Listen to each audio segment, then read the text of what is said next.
Well, hello, folks, and welcome back to the Slices coverage of the Australian Open Day 4. All the big boys and all the big girls, meaning the seeded players, won yesterday as they should, and Rafa has kissed the ball girl. So we're going to look into all these things and see what the heck happened in Day 4 at the Australian Open. Welcome to the Slice. Welcome to the Slice. Welcome to the Slice.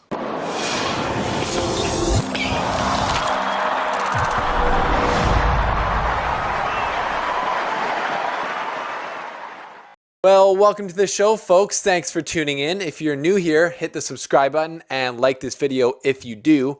Also, make sure you're following at the Slice Tennis on Instagram to be able to enter the draw to win one of our new Australian Open tees, limited edition.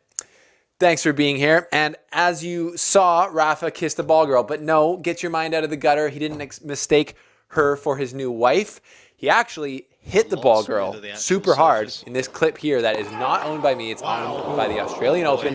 Don't get us in trouble. You've probably seen it there. Absolutely smoked this girl and then just apologized like an absolute Spanish legend and just probably made her feel good. As one of the commentators said, I would be flustered as well if I got kissed by Rafa. So would I. So, you know, a little bit of culture clash. I've seen a few different comments.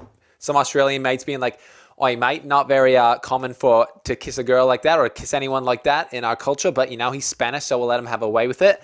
And literally nothing weird about that. Rafa's just a legend, super nice guy, and obviously felt terrible because that was a straight-up line drive forehand into the noggin. She didn't even see it coming, I don't think. And she handled it like a champ as well. So all good there. Good stuff all around. Rafa also was all good as he won against Del Bonis.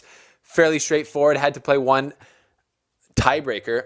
The only weird stat, his serving was good. Everything looked good. The only weird stat was that he went 3 for 20 on break point opportunities. So he, in the post-match interview, said I missed a lot of opportunities, and he did. So that's like Federer level, not breaking points. Like Federer's like notorious for having so many break point chances and only converting on not as many of them. Somehow still, you know, all-time greatest record, 120 Grand Slams, 310 weeks at number one, while not converting that high of a percentage of break points. Rafa jumped on the train, saw what it was like to go 3 for 20. Still got it done though, so it's all good.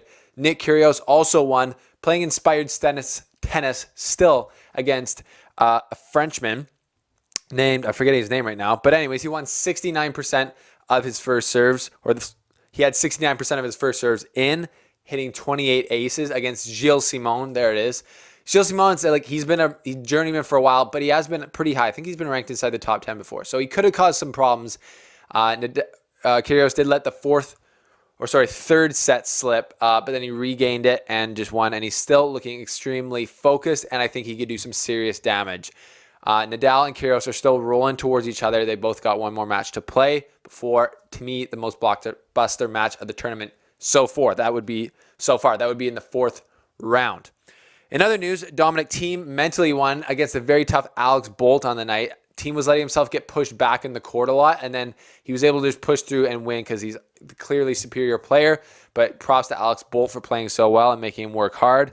Alexander Zverev won, not dropping a set, so good for him. And Medvedev also won and took care of business. So those next-gen guys, those three guys who are in the top half with Rafa, are all still rolling through, which could make Rafa's fourth round and on extremely difficult. On the women's side, Serena Williams won, Madison Keys won. All the seeds are winning on the women's side of the things this tournament, which is a change from the past couple of Grand Slams where about like half the seeds go down in the first round. So things are turning around here, and we might get some more exciting matches at the end of the tournament there on the women's side. Now, the third round back on the men's side is going to be extremely epic. There's lots of matches to look forward to. On the top half, we have Nadal versus Pablo Carreño Busta, Kyrgios versus Khachanov, who just made it through an epic 5-setter. It was like collapsing. It looked like he was having leg cramps at the end of that match. Monfils versus Lord Gulbis. We got Taylor Fritz versus Dominic Thiem. Yes, you're hearing this right. It's in the third round in the top half, all these matches. We got Medvedev versus Papirin, Isner versus Wawrinka, Goffin versus Rublev, Verdasco versus Zverev. It's just going to be awesome. That's tomorrow. Tonight is going to be Federer versus Millman. Millmania will be in the house. I'm interested to see what the fans are going to be doing because the Aussies love Federer, like everyone around the world does. So they're like Federer usually finds the crowd sternly on his side, but they're also going nuts for Millmania.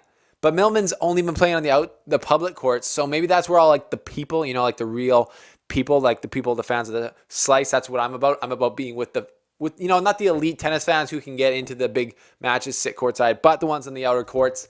Millmania was on those outer courts. Will it transfer inside where Federer's going to be playing, obviously, on center court there? We will have to see, but it's going to be interesting to watch. I think Federer should get through this match. He's playing loose, and he looks fitter than the last time they played. So then we got Tsitsipas versus the only Canadian left, Raonic. That's going to be awesome. That'll be a tough test for Tsitsipas. And then we have Cilic versus Roberto Bautista Agut. That's going to be tough. And Schwartzman versus Lajovic. And then tonight, Djokovic versus Nishioka. Probably the only match I can watch because it's before my bedtime. So yeah, lots of great tennis coming up in the third round. And the Slice will be here the entire way to cover it. Thank you to the Front Row fam who have joined, who are part of the show. We're having a show coming out for you early next week. You can check that out on podcast, those of you who aren't supporting us on Patreon, but you should just do it on Patreon because that's where the real fans are supporting us. Just kidding, everyone's a real fan, but you know what I mean. And the last thing you can do is check out our new shirt on theslicetennis.com and get that for yourself. And then after you do that, you can let me know who you think is going to make it through to the fourth round. What are the most exciting matches in this third round? And what do you think about the old incident with Rafa? Do you think that girl's going to be able to shake it off? Would you faint if Rafa kissed you? I think I probably would. But, let me know what you guys think about all the action that happened in day 4. And let's get ready for day 5.